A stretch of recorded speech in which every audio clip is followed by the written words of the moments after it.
Pemirsa, Menko Polhukam Mahfud MD meminta nasabah pinjol ilegal stop bayar cicilan meski ditagih. Mahfud MD juga menyarankan korban untuk lapor polisi jika terancam. Sudah bergabung bersama kami Menko Polhukam Profesor Mahfud MD dari luar studio. Prof Mahfud, selamat malam. Selamat malam, Vivi. Suara Anda kurang keras, masih samar-samar. Baik, Prof Mahfud, nasabah mungkin bisa stop bayar, tapi hampir seluruh data pribadi mereka sudah dicuri, Prof, dan disalahgunakan. Terus nasabah harus bagaimana dong, Prof? Maka begini, pemerintah minta agar nasabah ini melapor. Untuk tahap pertama, karena kita menduga atau berkesimpulan sementara perjanjiannya itu tidak sah dan diikuti dengan tindakan-tindakan pidana, semua nasabah ini supaya melapor ya ke polisi terdekat agar polisi bisa mengambil langkah-langkah. Dan ini udah banyak loh, Silvi. Sampai sore ini tuh sudah ada 272 penyelidikan, ada 48 tersangka, masih ada 91 laporan dan sebagainya. Sejak pemerintah mengumumkan agar segera melapor dan polisi segera mengambil tindakan dan menggerebek semua kantor itu. Ini udah banyak yang jadi tersangka. Dan saya minta para nasabah itu kalaupun mau bayar hutang pokoknya aja dulu lah. Yang lain-lain nanti ditunda, nunggu proses hukum. Oke, Prof Mahfud, jadi sejak pemerintah menyuruh demikian, memang iya, tapi sebelum-sebelumnya nih Prof Mahfud, ada yang lapor polisi, tadi ada kisah ada yang lapor polisi tapi diketawain, dicuekin, tidak ada tindakan apa-apa. Nah setelah Presiden Jokowi, setelah Prof Mahfud buka suara, baru tindakan-tindakan masif dilakukan. Bagaimana supaya tidak percuma nantinya lapor ke polisi, Prof Mahfud? Enggak, sekarang polisi sudah proaktif. Memang kalau yang dulu lapor itu kan memang waktu itu kita belum punya sikap karena dianggap orang pinjam-meminjam biasa.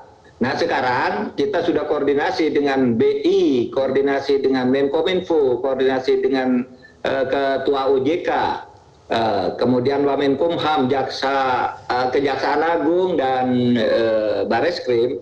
Itu kita sepakat itu sudah indikasi tindak pidananya kuat. Sehingga kalau sesuatu terjadi diikuti dengan tindak pidana, apalagi dengan cara-cara yang melanggar hukum dalam arti bukan hanya undang-undang, itu bisa nanti kita proses hukum dulu. Perdatanya kita nyatakan itu belum sah, itu ya. Pasti ada yang membantah, yang begini ini kan banyak pejuang-pejuang yang mengaku memperjuangkan hukum, perjuangkan kebenaran. Nanti pasti ini dibantah, ya membantah di pengadilan aja lah nanti. Ya kita akan proses ini semua karena ini menyengsarakan rakyat memang. Ya merugikan rakyat banyak, jutaan yang kena. Oke, Prof Mahfud tadi ada mengatakan waktu itu pemerintah belum punya sikap. Apakah itu berarti diakui memang kita terlambat menyikapi ini padahal korbannya sudah lama berjatuhan? Iya begini, karena kita berpikir perdata pada waktu itu saya udah lama sebenarnya kita bersikap. Saya undang Polri. Dipelajari, kemudian saya bicara dengan OJK mengumumkan akan membuat himbauan agar tidak tertipu, gitu aja. Tetapi kok semakin membesar, gitu. Oh kalau begitu ini sudah pidana, tindakan-tindakan seperti ini. Itu penyelesaian di hilir ya Prof Mahfud kalau sudah terlanjur terjadi. Nah bagaimana menyelesaikan dari hulunya, dari akarnya, supaya memang praktik pinjol ilegal itu tidak ada di Indonesia? Ya nantilah, sekarang kan memang selama ini kita berpegang pada asas umum hukum perdata. Kalau buat perjanjian, ya kan kita tidak bisa menghalangi orang membuat perjanjian atas kesukarelaan, atas jelasnya objek, kemudian tidak ada sebab yang terlarang atau karena adanya sebab yang halal gitu. Nah ini kalau tidak terpenuhi yang sekarang ini, kita anggap tidak ada sebab yang halal di situ. Karena ilegal dan cara-caranya melanggar hukum, melanggar batas-batas kewajaran hukum. Nah, kita tindak. Nah, kalau terus sekarang mengantisipasi itu ya kita buat undang-undangnya, karena kan tidak boleh kita melakukan tindakan tanpa ada undang-undang. Dan itu tanggung jawab kita semua. Negara ini kalau perlu agar itu tidak ada, kan sudah ada undang-undang hukum pidana sebenarnya. Kalau jangan melakukan penipuan, jangan melakukan pemerasan dan sebagainya. antisipasi apa lagi yang akan dilakukan? Sebenarnya kalau hukum materialnya itu sudah ada semua. Oke. Untuk mengatasi itu, misalnya kalau mau buat pinjol harus pakai izin yang sah. Syarat-syaratnya juga sudah ditentukan. Bunganya harus wajar. Itu kan sudah ada semuanya. Nah, ini kan pelanggaran di luar aturan-aturan yang ada, makanya kita tindak sekarang. Oke, kita tunggu nanti penindakan yang tegas dan komprehensif. Terima kasih Menko Polhukam Mahfud MD telah bergabung bersama kami di Kontroversi.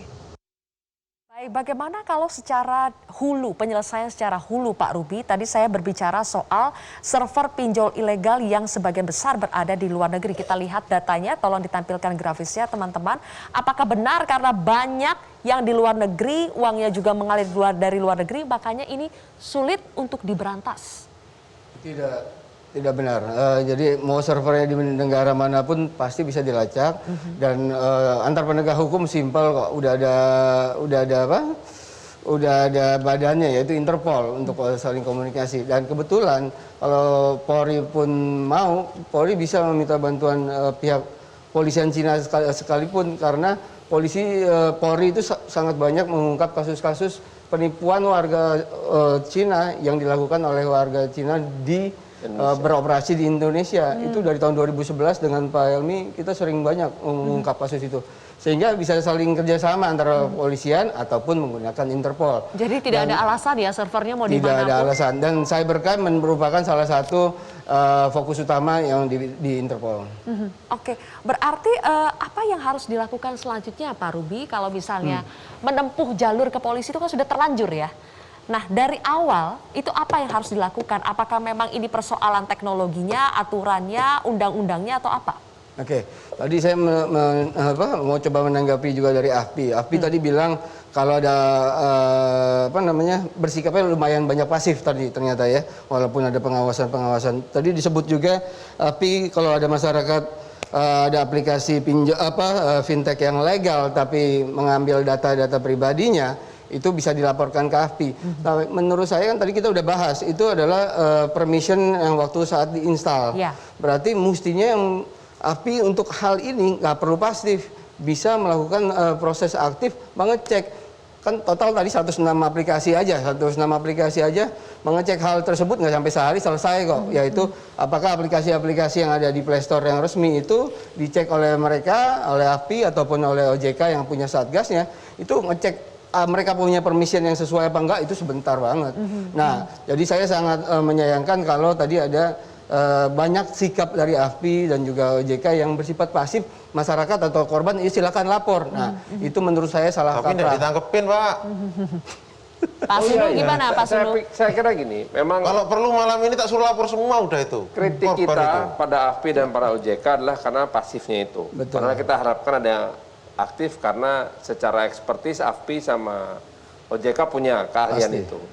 Tapi pertanyaannya kembali loh, Mas Ahmad. Pertanyaannya adalah gini. Ini katakanlah korbannya ada ya. Lalu korban ini mau diapain sama kita? Apa yang Anda lakukan? Apakah kita akan biarkan korban hanya menangis pada saat bersamaan? Ya, pesan yang diterima dari pernyataan Pak Mahfud MD itu kan, ya udah kalau gitu kita nggak usah bayar utang aja sama sekali. Iya, tapi mereka kan Ya, diteror. sebentar, saya gitu belum loh. selesai. Artinya kita akan bikin bangkrut AFPI loh. Kita mau bikin bangkrut AFPI. Nggak bisa, ini motor ekonomi Indonesia nih.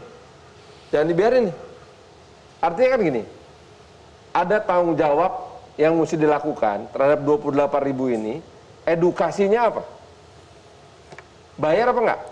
Menurut Anda mereka harus bayar nggak? Bayar, Pak. Pokok. Pokok. Bahkan Pokok. kalau perlu kita bayar bunga oke loh. Nah, apakah AFPI atau siapapun nanti bisa membantu agar selesai pokok, selesai bunga, maka selesai juga terornya? Jaminannya Ilegal itu apa? harus hilang dulu, Pak. Jadi gini, kalau Bapak bicara yang terdaftar di OJK, itu mudah ngaturnya. Ilegal, ini yang harus tidak ada di bumi Indonesia. Ilegal berarti mesti dihilangin dulu. Harus.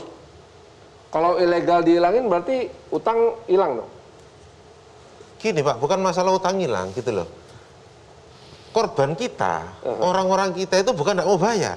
Mau bayar? Loh mereka ratusan kali lipat kita bayar, Pak. Tapi nggak selesai juga terornya. Ya. Ya, itu Pak. Jadi kalau Itu saya masalahnya. tangkap ada dua hal sebenarnya. Takutnya apa yang digembar-gembarkan oleh polisi atau ditampilkan oleh penyidikan polisi ini, ada dua hal sebenarnya mesti dipikirin. Kalau Pak Presiden kan mengarahkan ini ke pinjol yang ilegal. Ya. Tapi kita juga diskusi ini kita juga sudah mengungkap bahwa sebenarnya ada collection yang ilegal tadi disebut AFPI. Nah, si pinjol ilegal ini yang setahu saya yang kita amati beberapa tahun terakhir ini biasanya mereka murni main sendiri, nyediain aplikasi, nyediain dana dan nyediain collection sendiri. Nah, sedangkan kalau tadi disebutkan seperti Afi bilang ada collection yang nakal. Nah, hal tadi mengerucut ke apa yang disebutkan Pak Ahmad bahwa aktivitas collection yang ilegal atau yang nakal inilah sebenarnya di luar hal yang pinjol ilegal itu sendiri. Nah, itu harusnya OJK dong yang kerja. Sepakat. Jangan Nah, jadi dia. balik lagi seperti Pak Farhan sebutkan, mestinya yuk kita sama-sama sepakat dulu. Oh, jangan, Pak, jangan Pinjol ilegal ini kita tutup. Menurut saya mudah kok, mudah kalau mau. Baik itu kemauan dari OJK, AFPI, Polri maupun Kok tidak ditutup, Pak? Saya akan minta Kok banyak tanggapannya. yang tidak ditutup sampai hari ini? Mumpung masih ada Pak ada, Helmi dia- di sini, saya masalah akan Google minta masih tanggapannya. banyak, Pak Helmi, apa yang bisa dilakukan, terutama korbannya ini mau diapakan, Pak? Katakanlah mereka stop dibayar, tapi kerugian sudah terlanjur terjadi, data pribadi mereka sudah terlanjur dipakai, disalahgunakan, disebarkan kemana-mana. Apa yang bisa dilakukan kepolisian untuk membantu para korban selain proses hukumnya? Kita akan bahas lebih jauh pemirsa, masih ada satu segmen lagi, tetaplah bersama kami di Kontroversi.